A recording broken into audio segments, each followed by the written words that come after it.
Hello my dear student, कैसे हैं? उम्मीद करते हैं कि आप लोग अच्छे होंगे और पढ़ाई में लगे होंगे।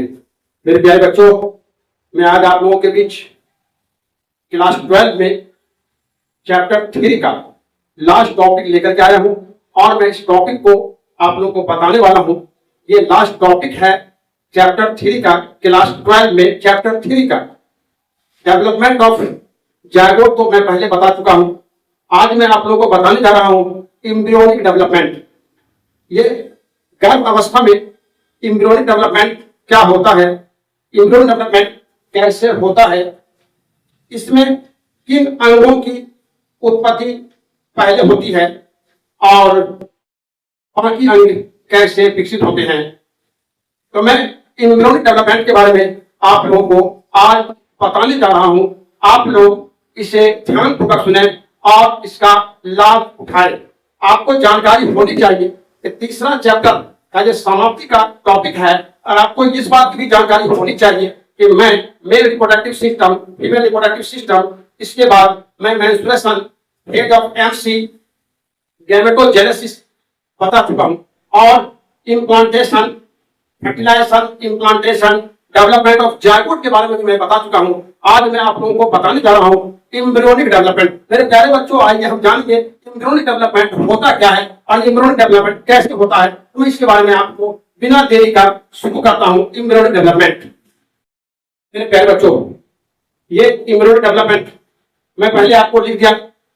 इम्प्लांटेशन के बाद ब्लास्टुला के ट्रोफोब्लास्ट के चारों उंगली के समान संरचना बनती है जिसे कॉनिक विली कहा जाता है, और कॉनिक विली के चारों ओर यूट्राइन टिश्यू और मैटरनल बॉडी होते हैं, जो बाद में चल करके कॉनिक विली और यूट्राइन टिश्यू दोनों मिल करके एम्ब्रियो का निर्माण करते हैं।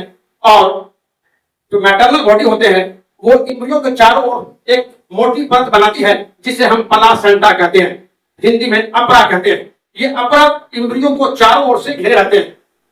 अब एम्ब्रियो को आप ऐसे भी समझिए कि ये जो इम्प्लांटेशन होता है, एंड ओपन हो जाता है, जब फीमेल गर्भवती हो जाती है तब ब्लास्टुला के ट्रोफोब्लास्ट जो ऊपरी परत होते हैं, बड़े आकार की कोशिका होती है, और नीचे में ब्लास्टुला में नीचे भाग में छोटी कोशिका की जो समूह होती है उसे हम लोग इनर मास सेल कहते हैं। इनर मास सेल ही वास्तव में डेवलप होते हैं और डेवलप होने के बाद एम्ब्रियो के दोनों परत का निर्माण करते हैं। जो बाहरी परत एक्टोडर्म होता है और भीतरी परत इंडोडर्म कहलाता है, और फिर बीच में एक मेसोडर्म परत का भी निर्माण होता है। इसी तीनों परत से गर्भ अवस्था में अंगों का विकास होता है। ये जो इनर मास सेल होते हैं, इस इनर मास सेल में एक विशेष प्रकार की कोशिका भी होती है, हम जिसे स्टेम सेल कहते हैं। वास्तव में ये स्टेम सेल, ये जो स्टेम सेल होते हैं, यही स्टेम सेल टिश्यू और ऑर्गन का निर्माण करते हैं। आपको याद रखना होगा कि stem cell inner mass cell में पाए जाते हैं और ये स्टेम सेल टिश्यू और उत्तक अंगों, टिश्यू और अंगों का निर्माण करते हैं गर्भ अवस्था में। जितने भी अंग बनते हैं उसमें इसी कोशिका की भूमिका महत्वपूर्ण होती है।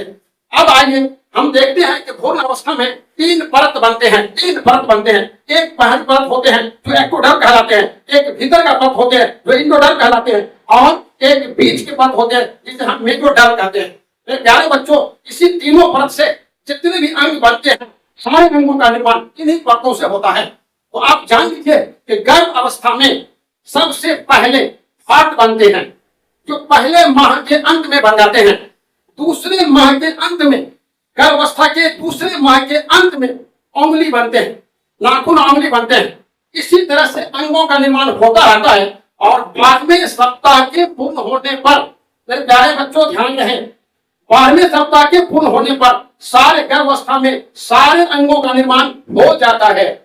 12वें अवस्था के पूर्ण होने पर सारे अंगों का निर्माण हो जाता है। अब 5वें माह में बच्चों के हेड पर बाल उग आते हैं, निकल आते हैं, और ये मूवमेंट भी आरंभ हो जाता है।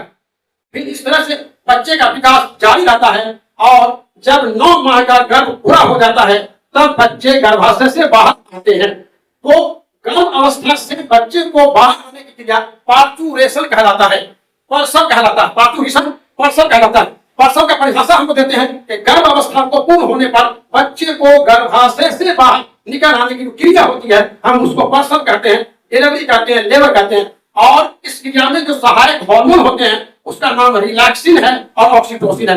प्रसव की क्रिया में सहायक हार्मोन का नाम रिलैक्सिन और ऑक्सीटोसिन। ये रिलैक्सिन जो होता है वो ऑवरी से स्रावित होता है, जबकि ऑक्सीटोसिन पिट्यूटरी ग्लैंड के पिछले भाग से स्रावित होते हैं।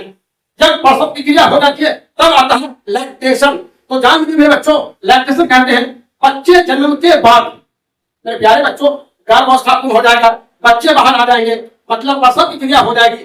तो अब फीमेल में बच्चे जन्म के बाद, फीमेल में बच्चे जन्म के बाद स्तन ग्रंथि से दूध को बाहर आने की क्रिया लैक्टेशन कहलाता है, दूध शराब कहलाता है। और लैक्टेशन की क्रिया में भी सहायक हार्मोन होते हैं जो प्रोलैक्टिन होते हैं और ऑक्सीटोसिन होते हैं। प्रोलैक्टिन गर्भावस्था में प्लासेंटा से स्रावित होते हैं, एंटीबॉडीज। बस इतनी सी बात है इस चैप्टर में। तीसरा चैप्टर का, ये जो क्लास 12 का तीसरा चैप्टर आपको समाप्त होता है। इस तीसरा चैप्टर में अगर आपको कहीं से कोई प्रॉब्लम बनता है, क्लास 12 12वीं क्लास के चैप्टर 3 जो ह्यूमन रिप्रोडक्शन कहलाता है, इस ह्यूमन रिप्रोडक्शन में आपको कहीं से भी कोई डाउट बनता है तो आप कमेंट करके पूछ सकते हैं। तो आइए हम इसके साथ जान लेते हैं और आपकी जो अच्छाई की हम दुआ करते हैं कि आप अच्छी पढ़ाई करें और अच्छा करें। इसी के साथ आप लोगों को बहुत बहुत धन्यवाद।